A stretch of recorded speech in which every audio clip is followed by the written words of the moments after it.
بسم اللہ الرحمن الرحیم۔ السلام علیکم ورحمۃ اللہ وبرکاتہ۔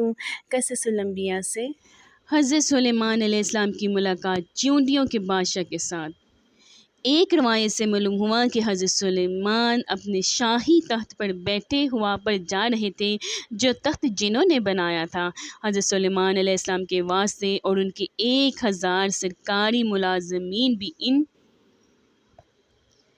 کے ساتھ ساتھ اپنی اپنی کرسیوں پر بیٹھے تھے، اور ان میں ایک وزیر اعظم بھی تھا جس کا نام آصف جاہ تھا۔ وہ سب کے سب جنوں اونس گردا گرد تخت شاہی کے مودب کھڑے تھے اور ہوا پر اڑنے والے ان کے سر پر اپنے پروں سے سایہ ڈالے ہوئے تھے۔ اس میں فرشتوں کی تسبیح کی آواز حضرت سلیمان علیہ السلام کے کان میں آئی، اور وہ یہ کہتے تھے کہ اے رب، تو نے حضرت سلیمان علیہ السلام کو جیسا کہ ملک و چشم دیا، ایسا کسی جن و بشر کو نہیں دیا۔ جناب باری تعالیٰ نے فرمایا، اے فرشتوں، میں نے سلیمان کو حفظ اقلیم کی بادشاہی عنایت کی ہے اور اس کو نبوت سے سرفراز کیا ہے، لیکن ان کو غرور و تکبر بالکل نہیں ہے، اور ان کو ذرا بھی کبر ہوتا تو میں ان کو ہوا پر لے جا کر زمین پر ڈال دیتا اور پھر ان کو نصف و نبود کر ڈالتا۔ پس یہ کلام حضرت سلیمان علیہ السلام نے سنا اور پھر خدا کے دربار میں سجدہ بجا لائے، اور ہوا نے ان کے تخت کو زمین پر لے جا کر رکھا جہاں کی چونٹیوں کی بستی تھی، جیسا کہ اللہ تعالیٰ فرماتا ہے۔ ترجمہ: یہاں تک کہ جب پہنچے سلیمان علیہ السلام چونٹیوں کے میدان پر، کہا ایک چونٹی نے، اے چونٹیوں، گھس جاؤ اپنے گھروں میں تاکہ پیس نہ ڈالے تم کو سلیمان علیہ السلام اور اس کا لشکر، پھر ان کو خبر بھی نہ ہو۔ پس شاموں سے یہ بات حضرت سلیمان علیہ السلام نے سن کر مسکرا کر کہا کہ یہ بھی رعیت پر شفقت اور مہربانی کرتی ہے۔ اللہ تعالیٰ فرماتا ہے۔ ترجمہ: بس مسکرائے حضرت سلیمان علیہ السلام چونٹی کی بات پر، پھر انہوں نے شامور کو پکڑ کر اپنے ہاتھ کی ہتھیلی پر رکھ کر پوچھا، اے شامور، تم نے اپنے لشکر کو کیوں کہا کہ سلیمان آتا ہے؟ اپنے اپنے غاروں میں گھس جاؤ، تم نے مجھ سے کیا ظلم دیکھا؟ اس بات کو سن کر چونٹی نے کہا، اے نبی اللہ، ہم نے آپ اور آپ کے لشکروں سے کچھ ظلم نہیں دیکھا، مگر اس واسطے کہ سہمن آپ کے لشکروں کی گھوڑوں کی ٹانپوں کے تلے ہم سب آ جائیں اور وہ ٹانپیں ہم کو ہلاک کر ڈالیں۔ یہ کام ہم نے تو حفظ ماتگم کے واسطے کیا تھا، اس واسطے ہم نے یہ بات کہی تھی کہ وہ اپنے اپنے گھروں میں جائیں اور ہلاک ہونے سے بچ جائیں۔ یہ سن کر حضرت سلیمان علیہ السلام نے ان سے فرمایا کہ کیا تم ایسی ہی شفقتیں ان پر ہمیشہ کیا کرتے ہو؟ وہ بولا، جی ہاں حضرت جی، ان کی خوشی سے میری خوشی ہے اور ان کی غمی سے مجھ کو غم ہوتا ہے، اور ان کی غمخواری مجھ پر واجب ہے۔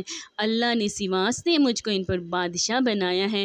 اگر ایک چونٹی بھی کسی زمین کے حصے میں مر جائے تو میں اس کو وہاں سے اٹھا کر اس کے مسکن پر پہنچاتا ہوں۔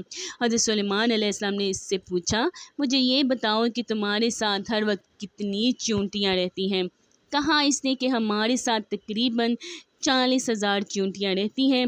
پھر اس کے بعد حضرت سلیمان علیہ السلام نے اس سے پوچھا کہ سلطنت تیری بہتر ہے یا میری؟ اس وقت چونٹی نے کہا کہ میری بادشاہی بہتر ہے تمہاری بادشاہی سے، کیونکہ ہوا اٹھاتی ہے تمہارے تخت شاہی کو اور تخت شاہی اٹھاتا ہے تم کو اور تم اس پر بیٹھتے ہو۔ یہ کتنا بڑا تکلف ہے تمہاری بادشاہی میں۔ اس بات کو سن کر حضرت سلیمان علیہ السلام ہنس کر اس چونٹی سے کہنے لگے کہ تم کس طرح جانتی ہو اور تمہیں یہ بات کس نے سکھائی ہے؟ شامون نے کہا، اے سلیمان، اللہ نے صرف تم کو عقل عنایت فرمائی ہے، اور وہ عقل صرف تم کو ہی نہیں دی ہے، یعنی ہم جیسے ناتوانا کو بھی عنایت فرمائی ہے۔ اگر آپ اجازت فرمائیں تو میں چند مسائل آپ سے دریافت کروں۔ تب حضرت سلیمان علیہ السلام نے فرمایا کہ پوچھو، کیا پوچھنا ہے؟ تب شامون نے کہا کہ تم نے خداوند قدوس سے سوال کیا تھا۔ ترجمہ: کہا، اے پروردگار، مغفرت کر میری اور بخش مجھ کو ایسا ملک کہ نالائق ہو کسی کو میرے پیچھے، تو ہے سب سے زیادہ بخشنے والا۔ تمہارے سوال سے حسد کی بو آتی ہے، اور پیغمبروں کو یہ حسد نہ کرنا چاہیے کیونکہ یہ ان کی شان کے خلاف ہے، اور یہ اچھی طرح سے معلوم ہے کہ خداوند قدوس سارے جہان کا مالک ہے۔ وہ جسے چاہے بادشاہی دے اور جسے چاہے نہ دے۔ یہ نہ کہنا چاہیے کہ اپنے پروردگار، میرے سوا کسی کو بادشاہی نہ دیجو، اور یہ کہنا پیغمبروں کی شان سے بعید ہے۔ چونٹی کی یہ باتیں سن کر حضرت سلیمان علیہ السلام کچھ خفا ہوئے۔ اسی وقت چونٹی بولی، اے حضرت سلیمان، ٹھیک بات ہے، اس سے آپ کو بیزار نہ ہونا چاہیے، اور میں پھر آپ سے ایک بات پوچھتی ہوں، آپ اس کا جواب دیجئے۔ خدا نے جو انگشتری آپ کو دی ہے، اس کا کیا راز ہے؟ حضرت سلیمان علیہ السلام نے کہا کہ میں یہ نہیں جانتا کہ اس کا کیا بید ہے، تم ہی بتاؤ کہ کیا بید ہے۔ پھر اس نے کہا کہ خدا نے تم کو سلطنت دی ہے، کاف سے کاف تک، وہ سب ایک نگینے کی قیمت ہے، تاکہ تجھ کو معلوم ہو کہ دنیا کچھ حقیقت نہیں رکھتی، اور ہوا کو اللہ نے تمہارے حکم کے تابع کیا ہے، اس میں کیا بید ہے؟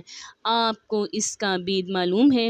یہ بات بھی سن کر حضرت سلیمان علیہ السلام نے کہا کہ مجھ کو اس کا بید معلوم نہیں ہے۔ اس نے کہا کہ تم کو آگاہ کیا ہے اس بات سے کہ وہ بعد موت تمہیں دنیا ہوا جیسی معلوم ہوگی۔ بعد حضرت سلیمان علیہ السلام نے اس بات کو سن کر بہت روئے، اور پھر فرمایا کہ تم نے سچ کہا ہے کہ دنیا مثل ہوا کے ہے۔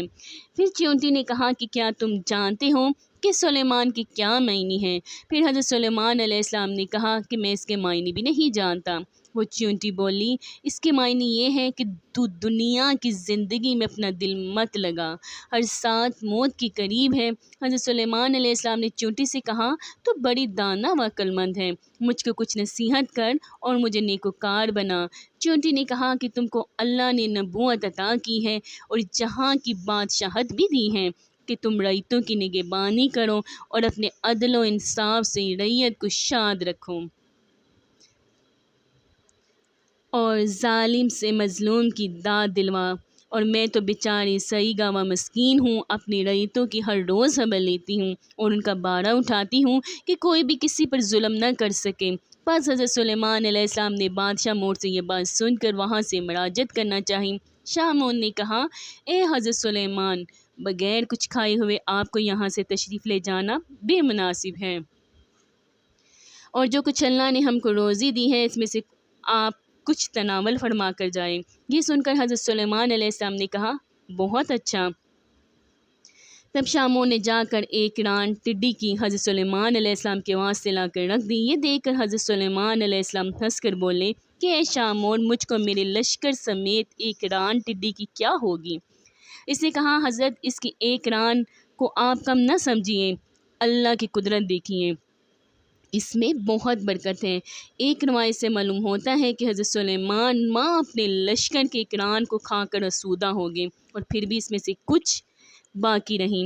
حضرت سلیمان علیہ السلام یہ حال دیکھ کر بہت ہی حیران ہوئے، اور پھر سجدے میں گر کر کہا کہ اے پروردگار، تیری قدرت بے انتہا ہے، اور تو ہی بے شک عظمت و بزرگی کے لائق ہے۔ اگر آپ کو میری ویڈیو اچھی لگے تو پلیز آپ اس کو لائک اور سبسکرائب کریں، اور دعا ہے میری یوٹیوب فیملی کے لیے کہ وہ ہمیشہ سدا خوش رہیں، آباد رہیں، ہنستے مسکراتے رہیں۔ اللہ آپ کے دلوں میں ہمیشہ ایمان کی دولت قائم رکھے، دائم رکھے، آمین ثم آمین یا رب العالمین۔